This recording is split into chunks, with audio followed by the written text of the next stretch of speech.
Bharatiya Janata party का सदस्यता अभियान अब खत्म हो चुका है। सदस्यता अभियान में किसने कितना सदस्य बनाया, इसको लेकर पार्टी अपना आकलन कर रही है। भारतीय जनता पार्टी ने अपने आकलन में पाया कि भारतीय जनता पार्टी का अल्पसंख्यक मोर्चा काफी सफल रहा सदस्य बनने में और उसने अपने तय लक्ष्य से 3 गुना अधिक सदस्य अल्पसंख्यक समुदाय के जोड़े हैं। अल्पसंख्यक मोर्चे का 2 लाख का लक्ष्य था और उसने करीब 6,90,000 सदस्य बनाए हैं। उत्तर प्रदेश में 9 सीटों के उपचुनाव के लिए भारतीय जनता पार्टी ने राष्ट्रीय जनतांत्रिक गठबंधन यानी एनडीए के सहयोगी दल राष्ट्रीय लोकदल ने मीरापुर विधानसभा क्षेत्र के लिए प्रत्याशियों का ऐलान कर दिया है। इस सीट से आरएलडी ने मिथिलेश पाल पर भरोसा जताया है। मिथिलेश पाल बीजेपी के नेता हैं, वहीं फैसले से आरएलडी के कई नेताओं को बड़ा झटका लगा है। यूपी विधानसभा उपचुनाव को लेकर सपा सांसद अवधेश प्रसाद ने बड़ा दावा किया है। अवधेश ने कहा है कि सभी सीटों पर सपा और गठबंधन इंडिया की जीत होगी। अखिलेश के नए नारे के सवाल पर सपा सांसद ने कहा कि अच्छा विचार है, ये विचार ही देश और संविधान को बचाएगा। दरअसल अखिलेश ने नया नारा दिया है कि हमने ये ठाना है, संविधान, आरक्षण, सौहार्द बचाना है, बापू बाबा साहेब लोहिया के सपनों का देश बनाना है। कानपुर के कल्याणपुर में देर रात तेज रफ्तार कार कई गाड़ियों को टक्कर मारते हुए पलट गई। हादसे में कल्याणपुर निवासी अभिषेक सेंगर की मौत हो गई। इसके साथ ही कार सवार 5 अन्य लोग गंभीर रूप से घायल हो गए हैं। अभिषेक सेंगर सपा के युवजन सभा के प्रदेश सचिव थे।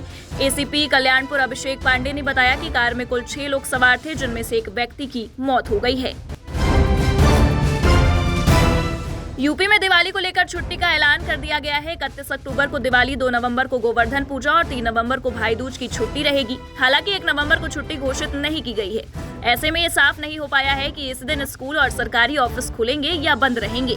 मुख्य सचिव दीपक कुमार ने सभी डीएम और कोषागारों को दिवाली से पहले कर्मचारियों की सैलरी जारी करने का आदेश दिया है। यूपी की 9 विधानसभा पर कांग्रेस अपने प्रत्याशी नहीं उतारेगी। इस पर आचार्य प्रमोद कृष्णम ने तंज कसते हुए कहा है कि कांग्रेस को अपना दफ्तर और झंडा भी सपा को दे देना चाहिए। उपचुनाव को लेकर कांग्रेस जहां प्रदेश में 4 से 5 सीटें मांग रही थी, जबकि सपा कांग्रेस को सिर्फ 2 सीटें देने को तैयार थी, वहीं सपा ने अब सभी सीटों पर चुनाव लड़ने का ऐलान कर दिया है। यूपी विधानसभा उपचुनाव के लिए सपा ने गाजियाबाद से सिंगराज जाटव और खैर से चारुकैन को प्रत्याशी घोषित किया है। इसमें पहले सपा 6 सीटों करहल, सीसामऊ, फूलपुर, मिल्कीपुर, कटेहरी और मछवा से प्रत्याशी घोषित कर चुकी है। सपा ने बची हुई एक सीट कुंदरकी पर अभी तक प्रत्याशी की घोषणा नहीं की है। सपा द्वारा मीरापुर विधानसभा क्षेत्र के रिटर्निंग ऑफिसर सुबोध कुमार को यूपी के ऊर्जा राज्य मंत्री सोमेंद्र तोमर का करीबी रिश्तेदार बताने पर सियासी घमासान शुरू हो गया है। राज्य मंत्री ने कहा है, जिस रिटर्निंग ऑफिसर को मेरा अति करीबी रिश्तेदार बताया जा रहा है, उनसे मेरा दूर दूर तक कोई रिश्ता नहीं है। ये आरोप लगाकर सपा ने गुर्जरों का अपमान किया है। अखिलेश यादव इसके लिए माफी मांगे। यूपी बिहार को बड़ी सौगात मिली है। पीएम मोदी कैबिनेट ने अमरावती रेल लाइन के लिए 2,245 करोड़ रुपए की लागत से कृष्णा नदी पर पुल बनाने की मंजूरी दे दी है। ये मिथिलांचल के लिए बड़ा प्रोजेक्ट है। नरकटियागंज, रक्सौल, सीतामढ़ी, मुजफ्फरपुर से दरभंगा तक रेलवे लाइन का दोहरीकरण किया जाएगा। इस प्रोजेक्ट के तहत राम जी और सीता जी के जन्म स्थान को जोड़ा जाएगा, यानी अयोध्या से सीतामढ़ी को जोड़ा जाएगा। दिवाली को मद्देनजर रखते हुए तैयारियां जोरों पर है। ऐसे में इसी बीच उत्तर प्रदेश परिवहन निगम द्वारा दीपावली से पहले यात्रियों की सुविधा को लेकर खास तैयारियां की हैं।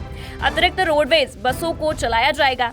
ये सेवा 29 अक्टूबर से 10 नवंबर तक संचालित की जाएगी। लेख के माध्यम से जानिए कि इससे कर्मचारियों को कितना पैसा मिलेगा।